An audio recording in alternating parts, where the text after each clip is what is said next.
ಈ ರಾಮನವಮಿಗೆ ನಾನು ಹುಣಸೆ ಹಣ್ಣಿಂದ ಪಾನಕ ಮಾಡಿದ್ದೀನಿ. ಫಸ್ಟು ಒಂದು ಅರ್ಧ ಕಪ್ಪಷ್ಟು ಬೆಲ್ಲನ ಹಾಕಿ ಸ್ವಲ್ಪ ನೀರು ಹಾಕಿ ನೆನೆಯಕ್ಕೆ ಬಿಡಿ. ಅದು ನೆನೆಯೋಷ್ಟೊತ್ತಿಗೆ ಆ ಕಡೆ ಹುಣಸೆ ಹಣ್ಣನ್ನು ಸ್ವಲ್ಪ ನೆನೆ ಇಟ್ಕೊಂಡಿರಬೇಕು. ಇಲ್ಲಿ 2 ಏಲಕ್ಕಿ ತೊಗೊಂಡು ಚೆನ್ನಾಗಿ ಕುಟ್ಟಬೇಕು.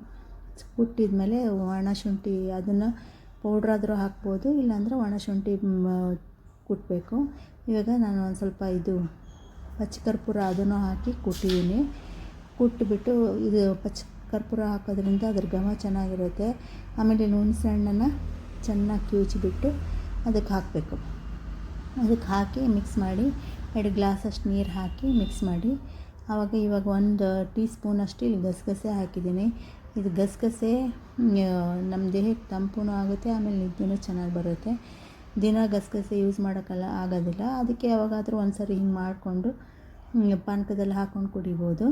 ಆಮೇಲೆ ಲಾಸ್ಟಲ್ಲಿ ಒಂದು ಸ್ವಲ್ಪ ತುಳಸಿ ದಳ ಹಾಕಿದರೆ ಶ್ರೀರಾಮನವಮಿಗೆ ಪಾನಕ ರೆಡಿ ಆಯಿತು. ವಾರದಲ್ಲಿ 1-2 ಸರಿ ಹುಣಸೆ ಹಣ್ಣಿನ ಪಾನಕ ಕುಡಿಯೋದ್ರಿಂದ ನಮ್ಮ ದೇಹದಲ್ಲಿ ರಕ್ತಹೀನತೆ, ಆಮೇಲೆ ಸುಸ್ತು, ಆಯಾಸ, ನಿಶಕ್ತಿ ಏನಾದರೂ ಇದ್ದರೆ ಕಡಿಮೆ ಆಗುತ್ತೆ. ಅವಾಗ ಮಾಡ್ಕೊಂಡು ಕುಡೀರಿ. ಜೈ ಶ್ರೀರಾಮ್.